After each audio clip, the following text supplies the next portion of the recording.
Hello everyone, welcome back. Study ম্যাথমেটিক্সে প্রত্যেকে স্বাগত জানিয়ে পঞ্চম শ্রেণী থেকে প্রথম অধ্যায় পৃষ্ঠা নং 21 ভিডিও পার্ট নং 33 করব। আজকে আমরা এখান থেকে করব লাফিয়ে লাফিয়ে সংখ্যার সম্পর্ক তৈরি করি। এখানে দেখো সংখ্যাগুলো লিখেছে শূন্য শূন্য থেকে শুরু করেছে 1 2 3 4 5 6 7 8 9 10 11 12 13 14 15 16 17 18 19 20 তারপরও সংখ্যা আছে, বাকি সংখ্যাগুলো লিখে নিই। এবার দুই ঘর করে যদি লাফানো হয়, দুই ঘর করে লাফালে কি আসবে? শূন্য থেকে যেহেতু লাফাবো, মানে এখান থেকে দুই ঘর, এই যে দেখো 1 2 এখানে আসলাম, তাহলে কততে আসলাম? 2, এই জন্য 2 বসাবো।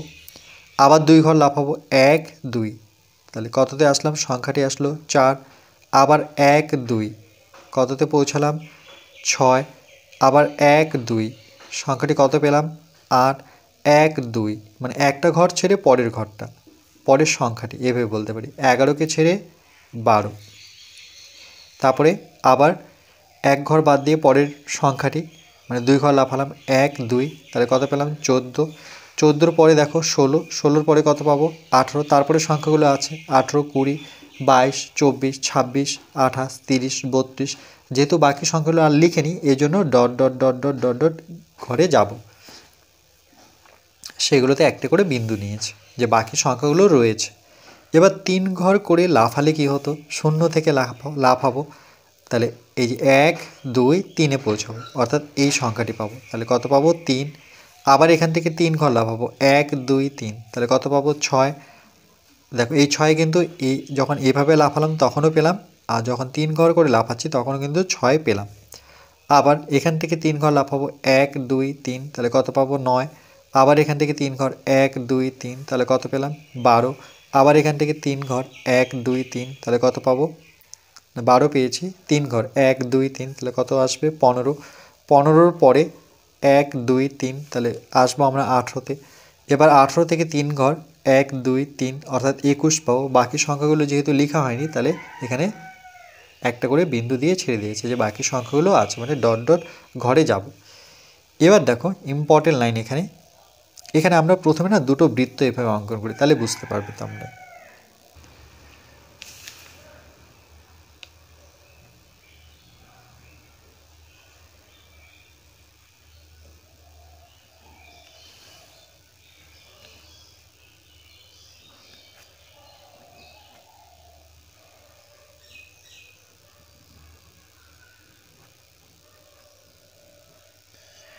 এই বৃত্তর পাশে আরেকটি বৃত্ত অঙ্কন করব একই মাপে।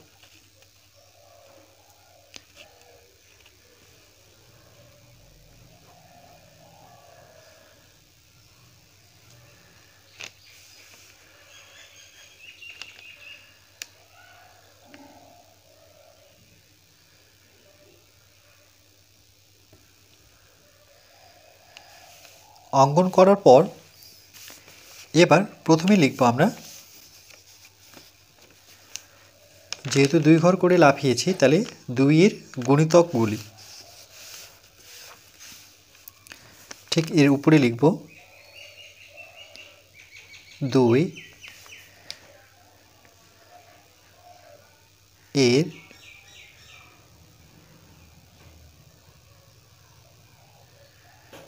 এর গুণিতকগুলি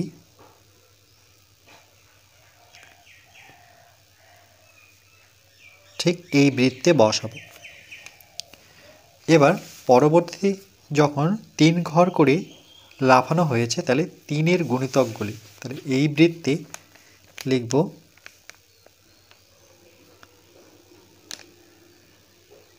3-এর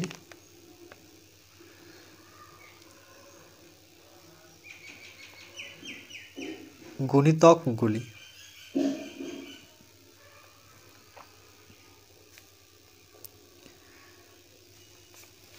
এবার 2-এর গুণিতকগুলো আমরা বসাবো। তাহলে 2 ঘর করে লাফালে পরে সেই সংখ্যাগুলো কি কি? একটা হচ্ছে 2 4 6 8 10, তাহলে এখানে আমরা এইভাবে লিখব 2 4। দেখো 6 যেহেতু দুটোতেই আছে, মানে এটা তো আমরা 6 পাচ্ছি, কেন যখন 3 ঘর করে লাফাচ্ছি 0 থেকে 3 আবার 3 ঘর গিয়ে 6 পাচ্ছি, আবার এদিক থেকে দেখো 2 4 6, তাহলে 6টা আমরা এর মধ্যে বসাবো, মানে এখানে মাঝখানে বসাবো 6, 2 4 6, তাহলে তারপরে কত থাকলো, এখানে সংখ্যাটি বসবে 8। এই যে দেখো 2 4 6 8, তারপরে বসাবো 10, 8-এর পর হচ্ছে 10, আবার 10-এর পর কত আসবে, এখানে 12, কিন্তু 12 এখানে বসাবো না, আমরা এই বৃত্ত আর এই বৃত্ত ঠিক মাঝ বরাবর 12 বসাবো, কেন কি 3 ঘর করে লাফালে পরে দেখো 12 কিন্তু পড়ছে, এই যে দেখো এই যে চিহ্নগুলো দেখাচ্ছে 12তে আসছে, আর 2 ঘর করে লাফালো পরেও কিন্তু 12 পাচ্ছি, তাহলে 12 সংখ্যাটি আমরা 6 কমা দিয়ে ঠিক এইটুক জায়গায় 12 বসাবো। 12 বসলাম, তাহলে 14 এখানে বসবে, 14। এবার দেখিনি 16 কিন্তু এখানে পড়ছে না, তাহলে 14-র পরে 16 এখানেই থাকছে, তারপরে বাকি সংখ্যাগুলো লিখব না, তাহলে এভাবে আমরা বিন্দু বিন্দু দিয়ে ছেড়ে দেব। এবার 3 ঘর যখন লাফানো হয়েছে তার ক্ষেত্রে সংখ্যাগুলো কি কি, 0 থেকে 3 একটা 3 পাচ্ছি, তাহলে এখানে 3 লিখব, তারপর 0 থেকে 3, 3 থেকে 6, দেখো 6 কিন্তু এই বৃত্তের মধ্যে প্রথমেই লিখে দিয়েছি 6, তারপরে কত আসবে 9, তাহলে 3-এর পরে এখানে 9 বসাবো, 9-এর পরে দেখো কততে আসছে 12, 12 কিন্তু দেখো এই বৃত্তের মধ্যে 12 লিখে দেওয়া আছে, 12-র পরে কত 15, তাহলে 15 এখানে বসাতে হবে, যেহেতু এখানে 15 নেই তাহলে এখানে 15 বসালাম, আর বাকি সংখ্যাগুলো আমি লিখছি না, তো বিন্দু বিন্দু দিয়ে ছেড়ে দিলাম।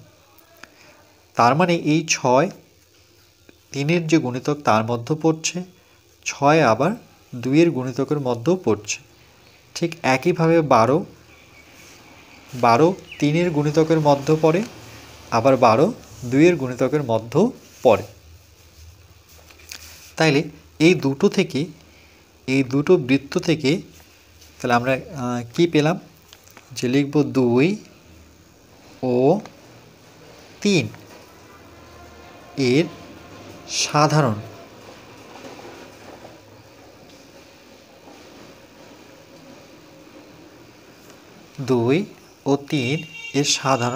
গুণিতকগুলি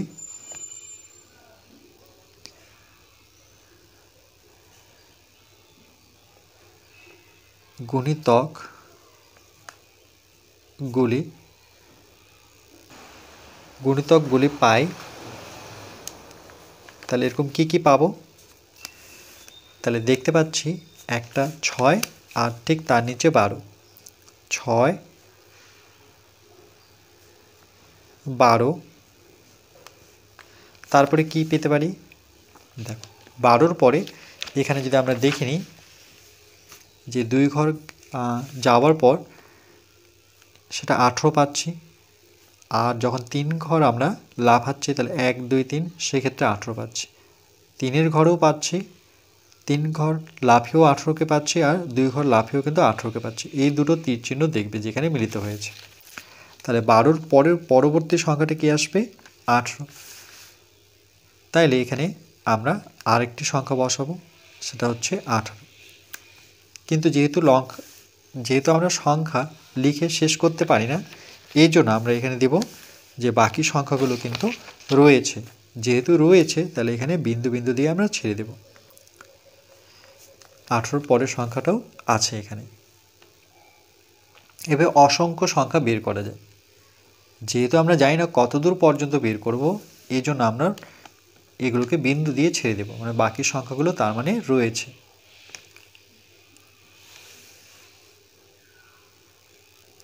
এই জন্যই দেখো 2-এর গুণিতকগুলি একটি বৃত্তর মধ্যে রাখলো, আর 3-এর গুণিতকগুলো একটা বৃত্তর মধ্যে রাখলো। যখন সাধারণ বের করব তাহলে দুটো বৃত্ত কিন্তু আর একটা বৃত্তকে যদি ছেদ করে, এই জায়গাটা মানে এরকম যদি একটা শেপ আসে সেটা একটু লক্ষ্য রাখতে হবে। তাহলে 2 ও 3-এর সাধারণ গুণিতকগুলি কি কি, আবার শিখন সামর্থ্য কি তার সাথে, যে একই হর বিশিষ্ট ভগ্নাংশের যোগ ও বিয়োগ ফল 1 থেকে কম বা 1-এর সমান হয়। বলছে একই হর বিশিষ্ট ভগ্নাংশের যোগ ও যোগফল, বিয়োগফল নয়, যোগ ও যোগফল 1 থেকে কম বা 1-এর সমান, 1 থেকে কম হতে পারে বা 1-এর সমান হতে পারে। এবার এই শিখন সামর্থ্য করার আগে আমরা এটার পুরোটা কমপ্লিট করে নিই আগে। পরবর্তী পৃষ্ঠা 22 নম্বরে 2 ও 3 এর সাধারণ গুণিতকগুলি পাই, তাহলে 6, 12, 18 এভাবে কিন্তু চলতেই থাকবে। যেমন 6 × 6 6 × 12 3 × 18, পরেরটা আসবে 24, 4 × 6 24, তাহলে পরের ঘরটা কি আসবে 24। দেখো 6-এর নাম হতো 6 × 6, 6-এর সাথে 2 গুণ করো 12, আবার 6-এর সাথে 3 গুণ করলে 3 × 6 18, 6-এর সাথে 4 গুণ করলে 24, 6-এর সাথে 5 গুণ করলে 5 × 6 30, মানে এভাবে আসতেই থাকবে সংখ্যাগুলো। এবার এই শিখন সামর্থ্যের এই কথাটির অর্থ জানবো, যে একই হর বিশিষ্ট ভগ্নাংশের যোগ ও যোগফল 1 থেকে কম বা 1-এর সমান। একই হর বিশিষ্ট, এই যে দেখো প্রত্যেকটার হর কি সমান, 14 14, 25 25, 25 7 7, এদের যে যোগফল, যেমন একটা যদি দেখাই যে যখন যোগ করেছিলাম 1 এসেছিল, তাহলে 1-এর সমান, আবার 1-এর থেকে কম। কি করে বুঝবো 1-এর থেকে কম? এখানে আরেকটা উদাহরণ নিচ্ছি, যেমন 7/9, 9 দিয়ে 7কে ভাগ করলে সেটা 1-এর থেকে কমই হয়। দেখো 9 দিয়ে যখন 7কে ভাগ করব, ভাগ তো যাবে না, 7 যেহেতু ছোট, তাহলে দশমিক নিয়ে প্রথমেই শূন্য নিতে হবে। এবার 9-এর ঘরে নামতা বললে 7 লং 63, 8 লং 72, তাহলে 7 লং 63 বসাতে পারবো, ছোট সংখ্যা বসাতে হয়। তাহলে বিয়োগ করে কত নামবে 7। এবার দেখো দশমিকের পরে যেহেতু 7, আমরা 1-এর থেকে কম, এরকম যে কোনো সংখ্যা 15 দিয়ে 13কে ভাগ করলে সেটাও কিন্তু, যেহেতু 13 ছোট, তাহলে 1-এর থেকে কম। এরকম আরেকটা উদাহরণ দেখাচ্ছে 17, 25 যেহেতু বড়, 25 দিয়ে 17কে ভাগ করতে গেলে প্রথমেই দশমিকের প্রয়োজন হচ্ছে, তাহলে এটাও 1-এর থেকে কম, এটাও 1-এর থেকে কম। এই জন্য এখানে শিখন সামর্থ্যটি লিখেছে যে একই হর বিশিষ্ট ভগ্নাংশের যোগ ও যোগফল হয় 1 আসতে পারে, 1-এর সমান হতে পারে, নতুবা 1-এর থেকে কম হতে পারে।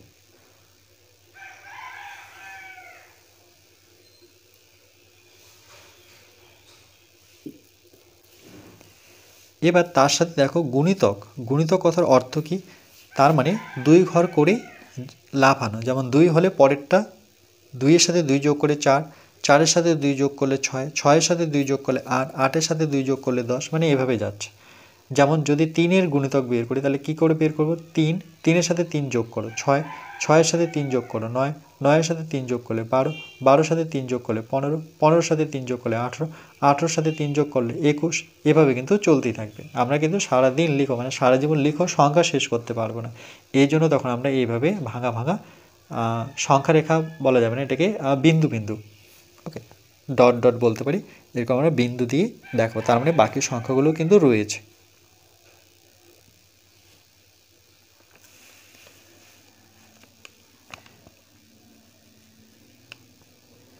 এরপর পরবর্তী পার্ট নাম্বার 33-এর পর 34-এ আমরা পৃষ্ঠা নং 22 করব।